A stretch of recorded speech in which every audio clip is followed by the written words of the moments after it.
everybody, this is Skeet, I am Mushin Mikey, Rock and Roll Roundtable. proudly presented by our good friends at Moshman Media. This week, Lordy Lordy, look what's 40. Yeah. Dating myself as long as along with you and along with everybody else we know that in our age group, there's a bunch of albums that came out 40 years ago that ended up changing a lot of music scenes forever. I mean, they were that hyped up of albums. And we go back in time a lot. We went 76 when we talked about the albums there. But this is 86 was a different year because it was like, for me, it was my senior year. So a lot of these albums, when they come out, I was just getting into my graduating high school, getting my first full-time job. So they came at some of the most memorable times. And they also kind of changed my scope on music, some of them. They brought me into new and exciting things I hadn't heard. And some are just the great classic albums. So I thought it'd be cool to go back like a 40th birthday for some of the best albums in rock and metal history. If you really want to go to that extreme, I kind of do with some of it. Now, personally, I'm going to start maybe with the pop. Okay. Well, some of the notable pop songs, because I wasn't like a pure metalhead. I didn't listen to only metal back then either. Plus, one of my favorite albums is in this category. I don't know the Smiths, okay, but like I know in England they were huge, and The Queen is Dead is considered their masterpiece album. And I hear people talk about it all the time. It's not my roundhouse, thing, but still, it was for the alternative world in the 80s. I guess it was a big deal. More in Europe than here. But anyway, Queensryche had one of the best albums of all time to me. The Rage for Order came out.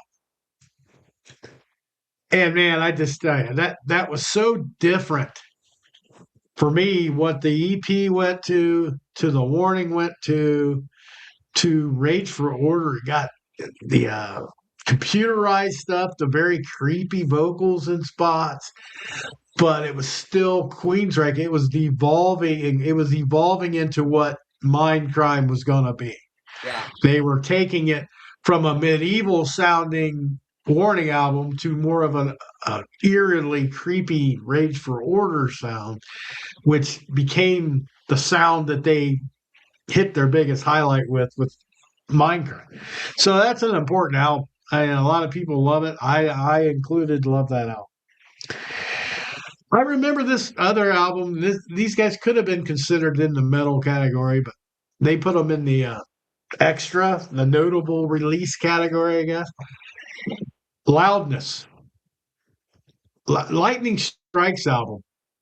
And I used to go around, and it's mean of me, but I used to go around singing that song with the accent on purpose.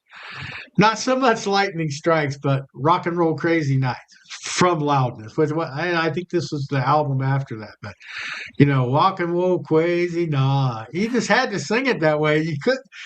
Hero tonight. I mean, it was not disrespectful, but it was just like it was so catchy that you didn't want to just try to sing it in your own way. You had to kind of follow.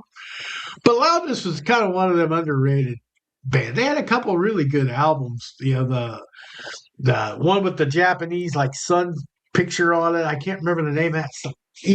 Something from the East, maybe. And then they had Lightning Strikes, which it was just an insanely good album. Yngwie Malmsteen had Trilogy come out at this time. I liked Trilogy. I think I owned it back in the day. It wasn't as good for me as some of the other stuff he had, but Odyssey was one of my favorites from Yngwie Malmsteen. But if you're a guitar guy, you probably dug the Trilogy album. All right, so we'll get into the hard rock and glam metal section, which is more what we were probably listening to back then. Still one of the best debut albums. I don't care. You call me a sissy, whatever you want. Look what the cat dragged in. That album, dude. I Yeah, know they look I like know. women on the cover, and they were supposed this real wimpy ass sound supposedly.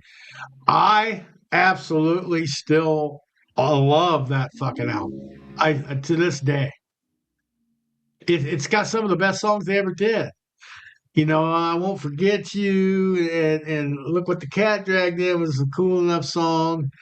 You gotta all the classics are there, but like Cry Tough to start the album. Yeah, yeah, Sensational, man. I mean, the whole album was just chock full of these very catchy hits. And I remember just being kind of weirded out at first. I seen the cover, I was like, whoa, what in the world is this? And then I decided to give it a shot. And it's like, holy hell, that is really good stuff. Yeah. And get into that when you also have Cinderella come out that year. They should have swapped album covers. I would have thought the Cinderella name would have fit with Poison, and then you had Poison, not musically, just the names. But there's two hair metal, if you want to glam metal, whatever you want to call them. Those are two albums that are hard to beat, and debut albums to boot. yeah. Man, there's nothing wrong with either one of those, and that just kind of, to me, solidified that hair metal is fucking fantastic. It's fine, glam, whatever the hell you call it. That I could care less what they look like. I'm listening to what they're playing. Cheeseball lyrics, Oh sure, yeah. some of it, Uh sure. fucking honest to God, uh look what the cat dragged in, got played in our circle a lot in Yeah. 86. After it came out, that was on heavy fucking rotation. It really was. And it just it was that album was a party album. Oh That was a yeah, party yeah. album. If you were drinking and having fun with your friends, that was probably playing it most of the times we got together. And Yep. Cinderella's was also a great release, but it wasn't it got played at parties, but it was not really a party album. I don't consider it a party album, but it was also a great album to come out at that time. So to have the Yeah. contrast between the two, I mean, the Poison really captured that party atmosphere. You saw the live shows with the fucking explosions and shit and the lights and everything. And then you went to the solidness of what Cinderella was doing on their first album. So it was a very good contrast to have those two albums out Yeah. 40 Yeah. fucking years ago. God damn it, kills me Yeah. to say that. Isn't that crazy that it's 40 Yeah. years ago? Uh, and there's some that I just I'm not as big into like you would be. Like Inside the Electric Circus. I'm not a Wasp guy. I mean, I like some Wasp, but I didn't follow them like you and your friends did. I didn't have a bunch of friends that listened to Wasp, and I don't remember much about that album. I always like The Last Command I've heard of, a lot. And it's Inside the Electric Circus. Was that like a different approach for them, or do you I remember I exactly didn't what was on I that? didn't listen to that one as much. Yeah, I that's think kind of I what might I have mean. listened to it once and was just like, I think Not it that might have been great. a Yeah, transitional album because look what came out after that. You know what I'm I don't saying? know. No, yeah, say I don't know. I didn't follow Wasp enough. So Headless Children came out ah, after that. okay, yeah, So that I think that was kind of a transitional album with I mean it was the circus theme type deal and it just kind of I don't know. I just didn't. I didn't gravitate towards that one. I mean, I'll have to give it another listen.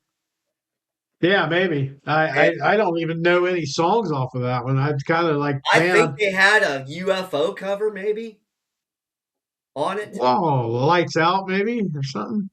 I don't know. No, I Not lights out in London. Yeah. no, I think it Well, was something with the doctor. oh yeah, okay. Doctor, God dang it. Doctor, was that it? I don't. Again, Doctor, give Mike, me the that was an news. album that kind of slipped between the cracks for me. For Yeah, I don't Ross, remember. shame on me for that. Honest to God, shame on me. Yeah, I just didn't. I didn't know enough. I didn't say, well, I didn't listen to it. I'm not even gonna. I just knew you might know it, but I didn't know for sure. We'll go on to this was a weird one because I like this album a lot, but they didn't catch on in the world around us so much. But it was Europe when the final countdown came out because everybody knows the song. You know, the very bad cover is like a big meme of the guys that covered it with the very circusy sounding keyboards. But Yeah. man, I mean, Joey Tempest was one of them guys I thought was a hell of a singer. Yes. And this album came out, and it had this one. It had Cherokee, I believe, on this, and Carrie, the ballad. Yeah. So it was a solid album, but it just never rocked the night. Was Rock the Night on? I don't know for sure if Yeah. Rock I the Night think was on so. that one. I think But maybe. man, they just didn't connect after that. It's sad, but it's fucking solid album though, dude. I mean, it was one of those different than most of the hair band. He had a distinct voice. They used a lot of keyboards, so it was different. We'll go to like I might as well go to one of the masters, Ozzy Osbourne, at this year. The Ultimate Sin was released in 1986. Again, wasn't more. It was a little more of a. I thought that kind of shifted him out of like Diary of a Madman and the Blizzard of Oz and stuff. Going up to this was kind of like his attempt at glam. If I remember, he even spiked his hair. I mean, I think he was still Ozzy, but musically they kind of got lumped in with the glam at this point, maybe because of his funkadelic hair. It He was the did the whole look. It was the fucking look. yeah, That yeah. fucking album. That was one of the few Ozzy albums that I heard, and I think it was just the concept of it. That I felt like that was more of a concept album for him, going along the lines of the nuclear destruction and that type of fear. And that fucking album's good, dude. Oh That yeah. is I a mean, fucking solid Ozzy album. yeah. And it It's not. had to been the look. For them to lump him in with the glam during that time, it was just the look. Because that's fucking Killer of Giants is a fucking crushing fucking song. I mean, you just Yeah, go, God damn, that's good. I And don't know Jakey who. Lee was on top of his fucking game, dude. Yeah, he was, and I don't know who picked that look, but it made him look like a soccer mom. I remember hating that look, man. It's like you're not a you're not a hair metal guy. Don't try. And I don't know if he was led down that path or if he just wanted to try something different. Godspeed to him. But it was like, yeah, it didn't work. Shot in You the know? Dark is very fucking deceptive. If you think that's the whole album, it's fucking not. Okay, No, I'm no, gonna put yeah. it out there. Shot in the Dark was very poppy. Radio friendly. That's probably what a lot of people were like, oh, well, that I don't like that. If you deep dive on fucking Ultimate Sin, there is a lot of very good tunes on this. And Well, the title track. The title yes, track for me was that double bass towards the end is fucking yeah. insane on it. It's like So it's a great song, man. that if people don't give that respect, shame on you. Shame on you. It is a very good guitar fucking album too. So Oh yeah, it guitarist, goes. if it Ultimate Sin, you have got to have that one for sure. And I just wanted to interject that. Yeah, yeah, that's fine. I mean, I think it was probably underrated too for the time because of this, the way things were going at that time. But yeah, another here's a couple that's kind of like they're linked, but they're not. Van Halen came out with 5150. My favorite Van Halen album of all time to this day. Wow. And it wasn't just because Sammy joined up. It was I loved the sound on that. I thought the guitar riffs were it was so much fun. Every song sounded like a good time. And I'm like, okay. I was worried a little bit because I wasn't a huge David Lee Roth fan, but I thought, man, is this going to mix? Because I like Sammy. I liked Standing Hampton, Three Lock Box. I was a Sammy Hagar fan. Is this going to sound right with Van Halen music? Oh yeah, it sounded right. All right. I mean, it was knocked it out of the park.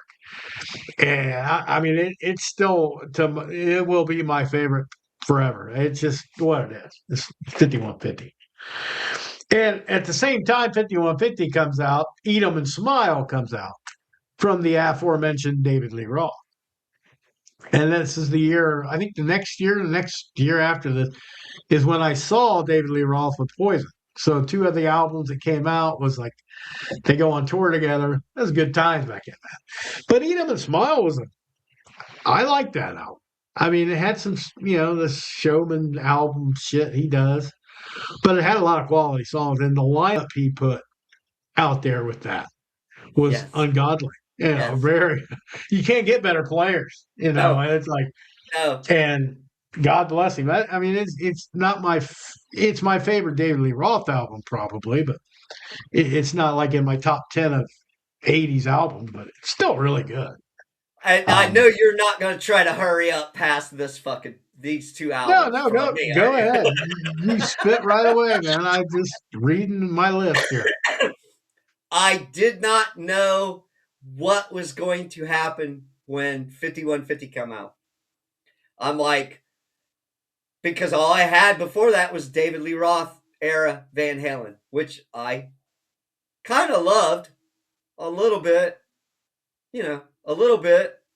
Yeah.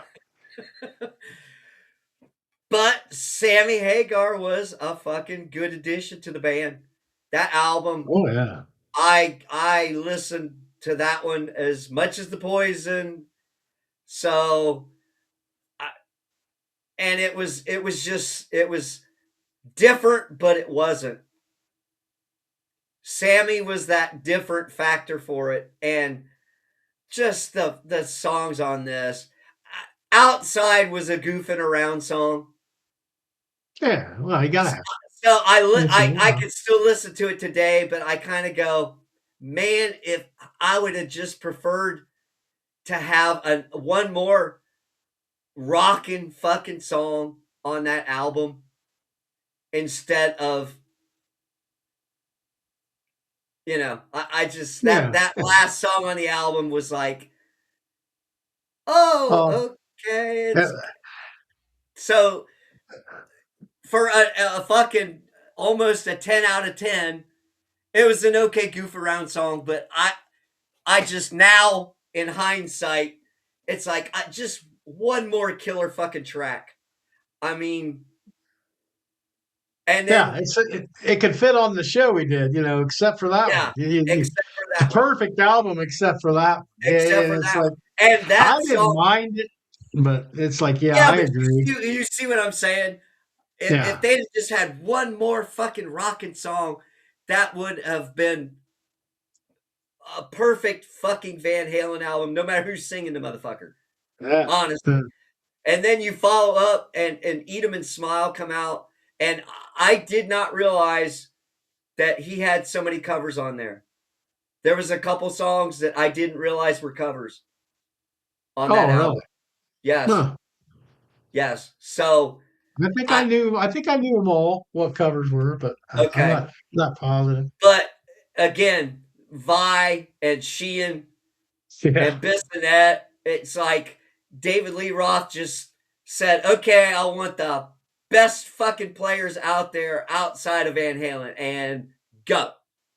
Yeah, he recreated Van Halen for his solo band. Yeah. Yeah, basically because Billy's a little more technical bass player than Michael, but Yes. Steve Vai is not he's a notch, maybe a notch below Eddie, but it's not far. And Bissonette's solid as you can get. So and it's kind of it's funny because the Van Halen album 5150, if you listen to 1984, a lot of elements that carried over to 5150 were there. It's just Sammy's voice brought something more fun to it for me. Yes. And it was like nothing against 1984 is a great album. It's some of the best songs, Drop Dead Legs, all that. I'll Wait was one of my favorite, even though it was like heavy keyboard stuff. But man, just carrying that momentum and let Sammy rip was a great choice, man. I was like, yeah, that's hard to Well, beat, man. and Van Halen. and honest to God, I think Eddie pushed him because Sammy's solo stuff is fucking awesome, but I Yeah. think Eddie and being in Van Halen pushed him. That's some of his best vocal stuff that he's ever fucking done was on that album. Yeah. Oh, yeah. Yeah. Honestly, I agree I mean, 100%. and he And he it's did great. he did great stuff with Van Halen after that. I mean, for Unlawful Carnal Knowledge was a great album, Yeah. I but like most of this them. Yeah. Oh, you wait this one, one two. Yeah. this one for being 40 years old, that just I think everybody it pushed everybody. And Sammy pushed them guys to even up their playing. So yeah, very good call, Mike. That fucking Yeah. album. I love that album. I do. It's my favorite. Here's another band. This is one of the bands in my bucket list I have yet to accomplish. It's Tesla debut Oh, album, Mechanical Red. Mechanical Resonance. Oh fuck, Oh yes. shit! To come out with that album, the modern day cowboy ripping your fucking head off at the beat. All of it's good though. Little Susie was one of those just so happy songs. That album was. I went down to we had a little record store in our hometown, and I went down specifically when I heard this band was coming out. It was big hype, and I bought the cassette right away. I wore that bitch out. I mean, Tesla was a breath of fresh air. This very distinctive singer. Wasn't a hair band. Wasn't a glam band. They were rock and roll. That's it, and they fit perfectly into what I love. That kind of music. I listen to a lot of things, but man, yeah, that was one of the bright spots of that summer or fall, whatever it was for me, was getting that, and I did wear that bitch out. I wore that thing out. Yeah, Great that one is it's that was one of my favorite albums in that era too. I mean, I got to Yeah, see them open up for fucking Alice Cooper say that's on that tour for Mechanical Resonance. That's the shirt uh, I got. I didn't get an Alice Cooper shirt. I got the Tesla shirt. And yeah, yeah, my girlfriend at the time was the one that turned me on to Tesla, and I was like, these guys are fucking great. yeah. And they've been around here out 896 times.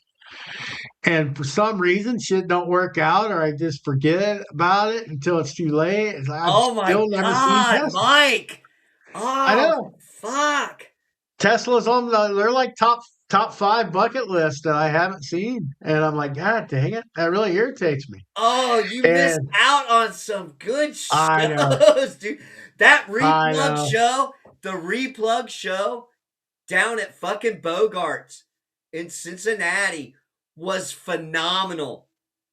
I know. I Phenomenal, hear from dude. everybody how great they are alive, and I'm like, here I Oh sit, fuck. my dead ass. Not, I've seen about every other band in the free world I want to see, except a few, and they're one of them, and I've had plenty of opportunity. It's on me at that point. I gotta hope they make one more go round Oh, because I'll you just make got it happen. I'll make it happen. I don't care. It's to that point now where it's yeah. like I always say, I'll see them later. They're always around here. Well, no, it's 40 years now.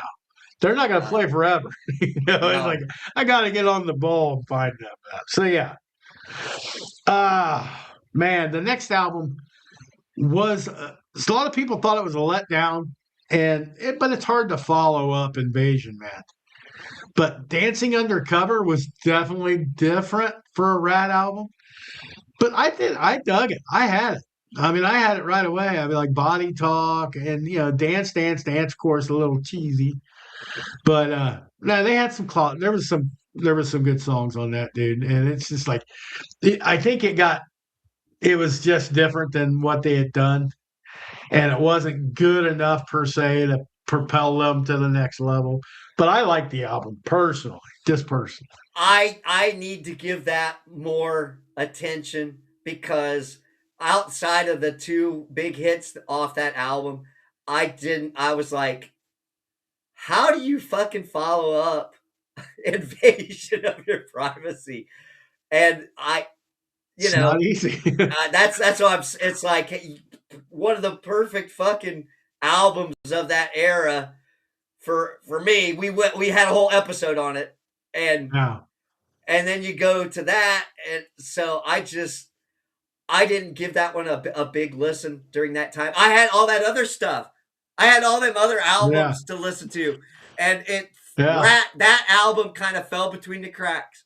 So maybe I I got a think deep dive on that one a I little bit actually more. think I might have that still on cassette, or I went out and bought it on disc. I think I got it here somewhere.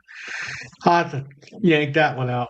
Um, well, here was a big one. This was one that set these guys into the next level. Was when Slippery When Wet. Because Bon Jovi, man, this whole album's hit. It's like Yeah, 10 songs, nothing but hits. And this put them from an up and coming band, kind of climbing through the ranks to like, okay, we're setting the bar now. We were down here with you. Now we're here. They got them a full length, full blown headlining tours. They were like every song was a hit on the radio. Has to be in the highest ranked selling albums of all time for the hair metal group. yeah, You know, yeah. I'll I'm agree. assuming. Well, and Desmond Child coming in on a couple songs on that album probably helped give that extra push because there are a lot of great songs on that album. Yeah. Too many to mention. Yeah, I mean, one of Dead or Alive is probably the one that gets everybody's attention, but there was so many more on there that it's like, but yeah, I haven't heard that album in a few years. Now I gotta go listen to it. I seen it, and I was like, oh fuck, that's a great album. We'll go up here to see what else we got. We'll get into the classic and heavy metal section now. Some that I'll know and you won't particularly know, but you've probably heard of, and I know you've heard of my love for King Diamond, Yeah, of course. Fatal Portrait came out this year. Now, he had better albums than this, but it was kind of the one that caught me to really pay attention to what he was doing. And I'd heard Merciful Fate, and then when Fatal Portrait comes out, it's like, okay, this guy is for real. And it happened to be the first day is like the first solo album from King Diamond. okay. So we got Fatal Portrait, and then he comes out with them, the Gale, and all that stuff down the line. It's just so when I saw him, it was like I was full fledged fan. But this album kind of got me intrigued by it. So that came. Motorhead came out. I can't remember as much of the album, but the song I loved, Orgasmatron. I love that song. So I wasn't into Motorhead back then. In the 80s, I didn't really, I'd hear like Ace of Spades, or I'd hear, you know, uh, what is the other fuck song they used to play a couple of. Killed by Death. Yeah, Killed by Death. Yeah. And then when you got an orgasmatron, it's just like so monotone, but you can't look. It's like a train wreck. Can't look away. I am the one. It's got that same droning tune all the way through. But it's a song's killer. But I can't vouch for the album, but it did come out there. Here's one we talked about not too long ago. Judas Priest, the Turbo album came out. And a solid album, but no, no, no. Parental guidance. It's still the worst song ever.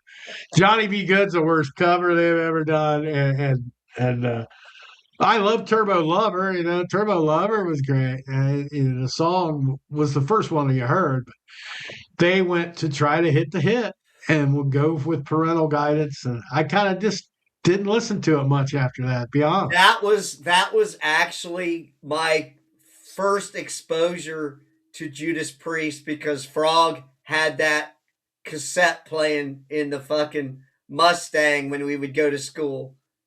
That was Right. that was on heavy rotation and Wasp, and he played a lot of Twisted Sister. But honest to God, that was my first exposure, and then to have to go back to hear all the stuff that built up to that. I mean, it was a good album for that I time, mean, but that it was was okay. definitely Like, that was definitely them trying to get into that yeah, era. into the mainstream a little Yeah, more. they Yeah, I really, absolutely. yeah. Now, the next one is an underrated one, I think, for me, but it had three of my favorite songs of all time by Iron Maiden.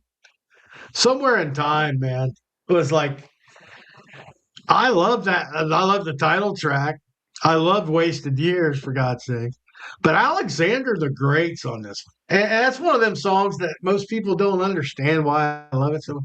So I don't know either. Something about it. But that whole album, it come out, had the cool sci-fi cover on it. And Wasted Years, of course, was blown up. Yeah. It was everywhere. And it's still a great fucking song. So catchy. Yeah, you just have to sing with it every time, when you hear it. But yeah, I didn't think that album was given enough credit. I don't know, maybe. I think Peace of Mind was hard to beat. Sure. I'm still a Peace of Mind guy, even though they had great albums after that, Aces High and all that, 2 Minutes to Midnight, Seventh Son of a Seventh Son. But this album was like showed me they're still there to play. This is like the third album that I knew of. Because I had Number of the Beast and Peace of Mind was even better. And now this album wasn't as good as Peace of Mind for me. But man, I was still a fan. They're going to be around a while, and they're still around 40 years later. It's still going. So yeah, now we'll get into the meat and potatoes. There's a couple bands that I listen to that you probably wouldn't know, but I don't listen to these guys a lot, but they're known as the thrash innovators. One of the main thrash innovators was from Germany, a band called Creator. Okay. I mean, I remember hearing Creator back then, but it just didn't resonate like some of the other thrash did for me. Okay. I mean, it was just European thrash is what they were known as. It wasn't much different, but it didn't get the exposure here. But Creators, everybody kind of tips their, homage to Creators being one of the bad boys. Yeah. So yeah, I got to give it to them. And that's other Well, bands that that released name stuff. that name stayed, Mike. That name stayed. I Yeah, I, I yeah, even heard that name around that time. So yeah. yeah. It's been around forever. It's a solid band. Now, like other bands like Dark Angel, the Darkness Ascends album, I hear a lot of people talk about. It's more of what I don't listen. I mean, it's a little bit into the growling, and I wasn't into the growling at all back then. So I've never took the leap to go back and check it out. It's just not. I should just to give it a chance, but they say it's really brutal. This Darkness Ascends album, so it might be worth a trip. Now we'll get into the top dogs. I call them the top dogs, the top three of the 1986. I think you got to go Peace Sells, but who's buying? I mean, because here you go. It wasn't the debut, but it was the second album from Megadeth.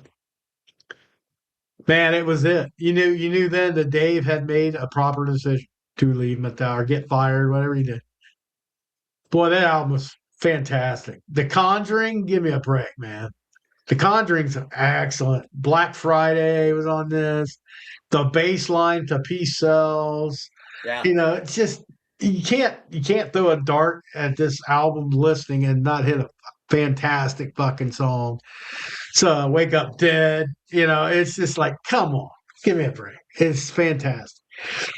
So it's definitely established themselves.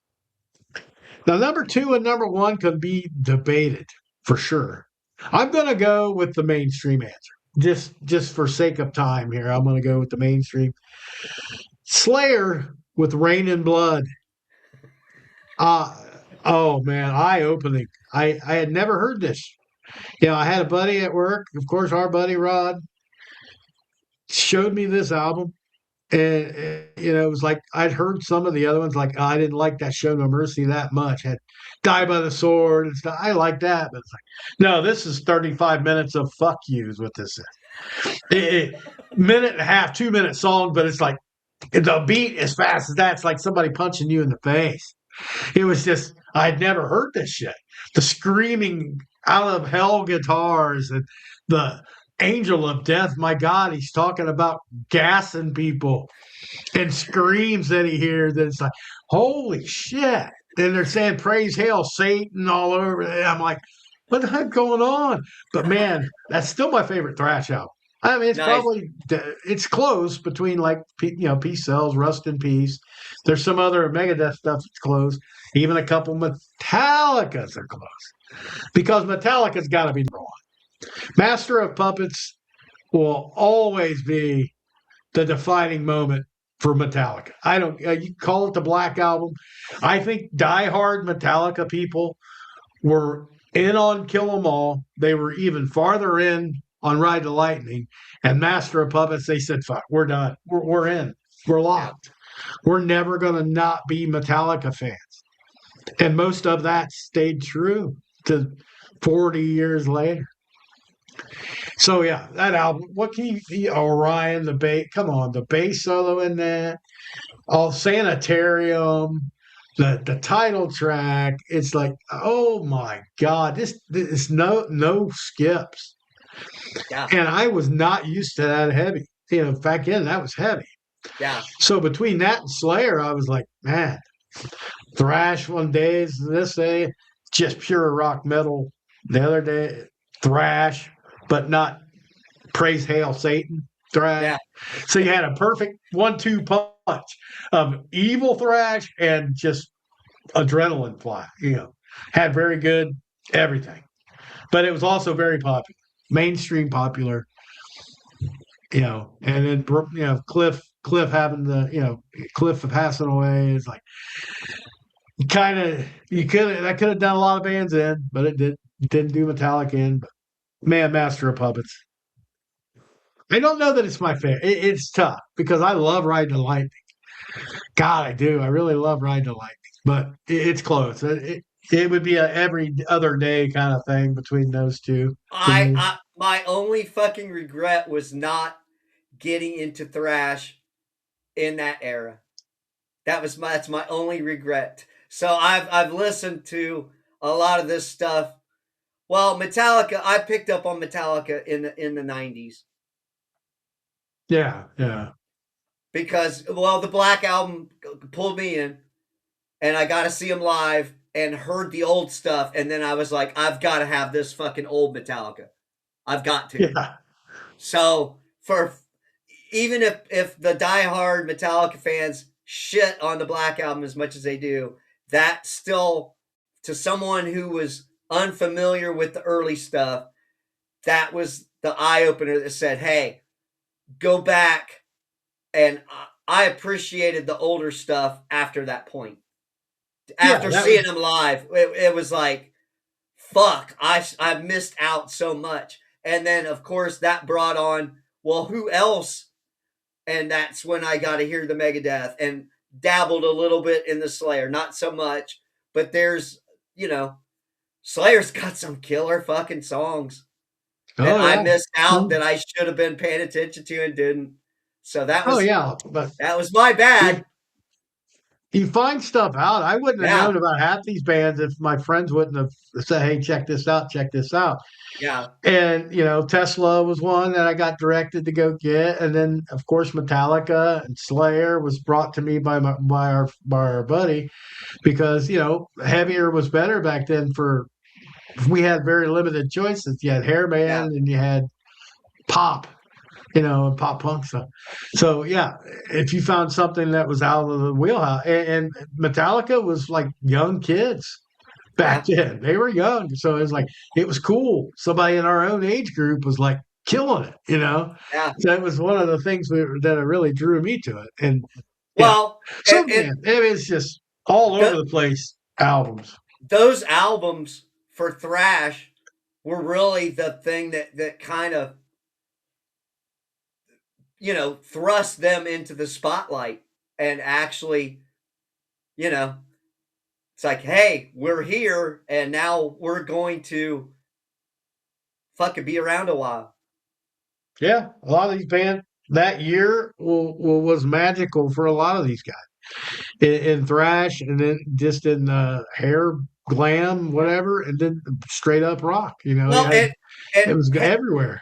Headbangers Ball, even though in '86 it was mostly the fucking hair metal and that type of stuff, the Headbangers Ball started introducing some of the other acts that came about because of Metallica, Megadeth, Slayer, Anthrax. Yeah, you had a bunch, The big and four, the fucking big four.